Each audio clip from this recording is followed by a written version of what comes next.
Salam sehat dan salam sejahtera bagi kamu sekalian. Salam. Tema kita saya pilih dari bahasa aslinya, bahasa Ibrani, Adonai Elohenu. Tuhanlah Allah kita.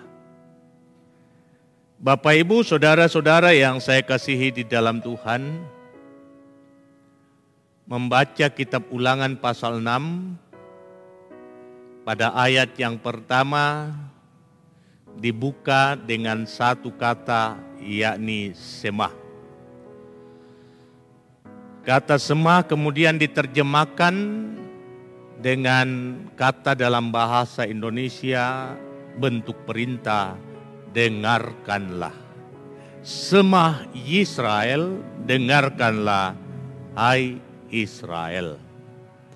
Kemudian jikalau kita membaca khotbah Yesus di bukit, setiap ia selesai menyampaikan khotbahnya, lalu ia berkata, siapa yang bertelinga, hendaklah dia mendengar.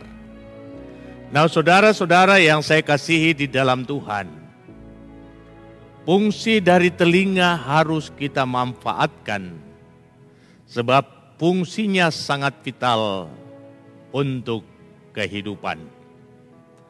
Allah mengingatkan kita bahwa telinga ini adalah jalan masuk bagi setiap orang untuk mengalami perjumpaan dengan Tuhan.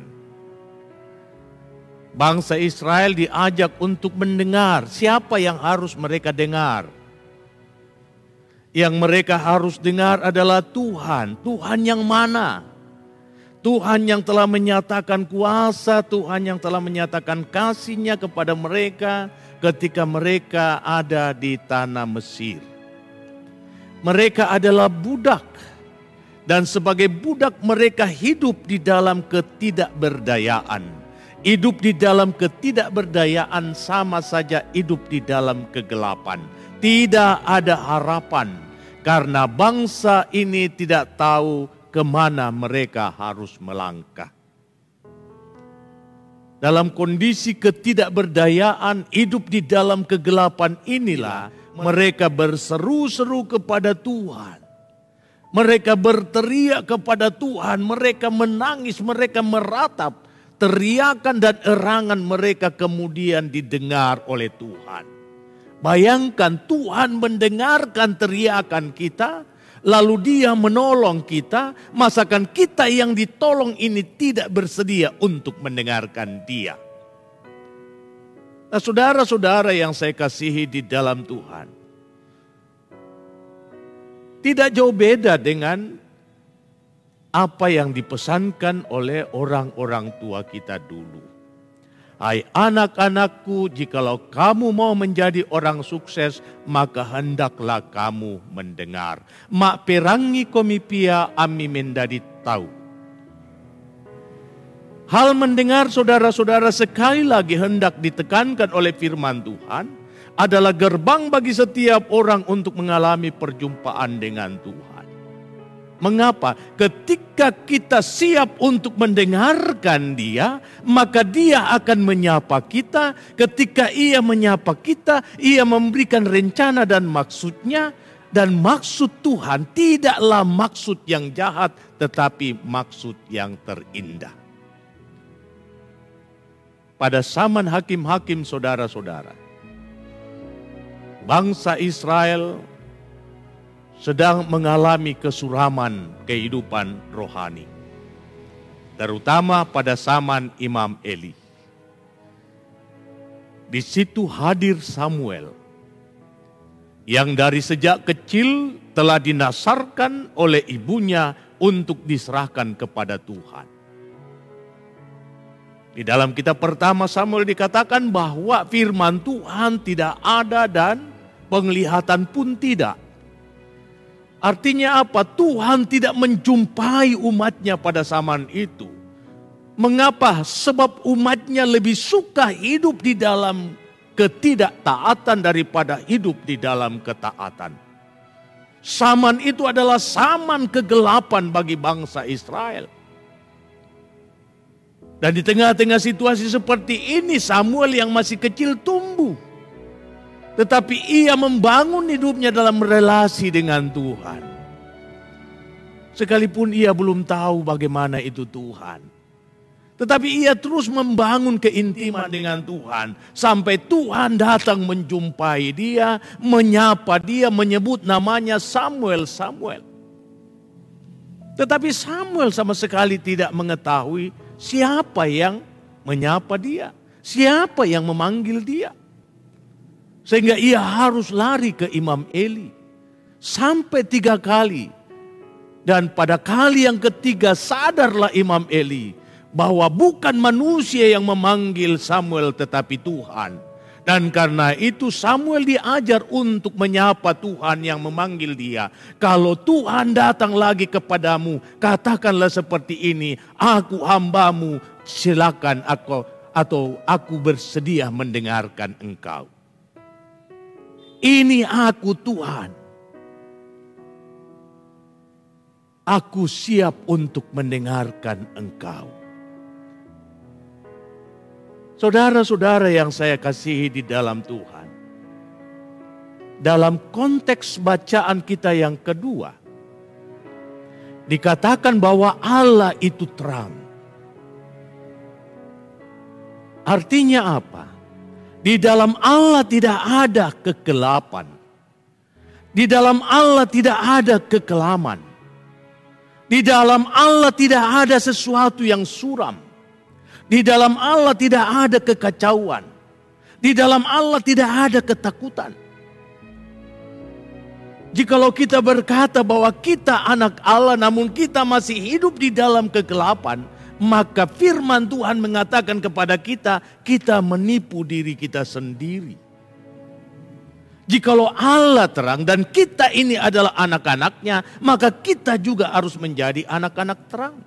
Dalam hal apa kita menjadi terang? Dalam hal kata dan perbuatan. Kata dan perbuatan yang bagaimana? Kata dan perbuatan yang baik, yang penuh dengan ketulusan, yang penuh dengan kelemah lembutan. Bukan kemunafikan. Nah karena itulah saudara-saudara, ketika kita memasang telinga kita untuk mendengarkan apa yang hendak Tuhan katakan kepada kita, itu juga menjadi bukti bahwa kita mengasihi Dia.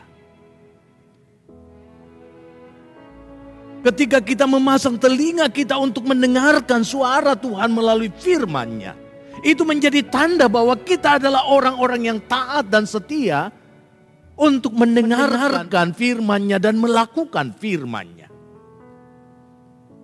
Ini hal yang paling prinsip bagi setiap orang untuk membuktikan tentang siapa dirinya dan siapa Allah yang ia sembah. Dengarlah hai Israel, Tuhan itu Allah kita, Tuhan itu Esa. Dengarkanlah hai saudara-saudara, Tuhan yang kita sembah itu adalah Allah kita. Allah yang agung, Allah yang mulia, yang dalam dirinya tidak ada kebohongan, yang dalam dirinya tidak ada kekacauan, yang dalam dirinya tidak ada kekelaman. Ketika kita ada di dalam Tuhan, maka kita memiliki harapan untuk menikmati sebuah kehidupan yang lebih baik, yang Tuhan masih perkenankan kepada kita. Ini hal yang paling prinsip. Sehingga kepada bangsa Israel Tuhan sangat menekankan hal ini. Saat mereka ada di dataran Moab. Ini sering saya katakan kepada umat Tuhan, kepada saudara-saudara sekalian. Mari kita membaca Ulangan pasal 28 secara berulang-ulang. Sebab disitulah kunci keberhasilan untuk meraih sukses di hari depan. Musa menyampaikan firman Tuhan kepada bangsa itu. Jikalau kamu baik-baik mendengarkan suara Tuhan Allahmu dan melakukan dengan setia segala sesuatu yang kusampaikan kepadamu pada hari ini, maka Tuhan Allahmu akan mengangkat engkau di atas segala bangsa. Tuhan akan mengangkat kita jauh lebih tinggi daripada orang lain. Tuhan akan mengangkat kita dari keterpurukan hidup. Tuhan akan melepaskan kita dari segala belenggu-belenggu yang membuat kita tidak menikmati hidup yang sempurna. Tuhan menjanjikan kehidupan yang lebih baik. Tetapi Tuhan menginginkan supaya kita memiliki perigai hidup yang dikehendakinya, yakni mendengar tentang Dia. Ketika kita mendengarkan tentang Dia, maka kita menyatakan pengakuan kita bahwa Engkaulah Tuhanku dan Allahku, dan karena itu aku siap sedia mendengarkan firman-Mu dan melakukan firman. Dan setiap orang yang melakukan firman Tuhan, Kristus bersabda, berbahagialah mereka. Dan firman itu tidak akan diambil daripada mereka. Firman itu akan tinggal tetap dan akan memberikan pertumbuhan dan menghasilkan buah yang berlipat kali ganda. Mari saudara-saudara, Tuhanlah Allah kita. Mari kita mendengarkan Dia. Mari kita siap melakukan apa yang hendak Ia katakan kepada kita. Mari kita taat dan setia sebagaimana Ia taat dan setia kepada kita. Menanti kita dan memulihkan keadaan kita.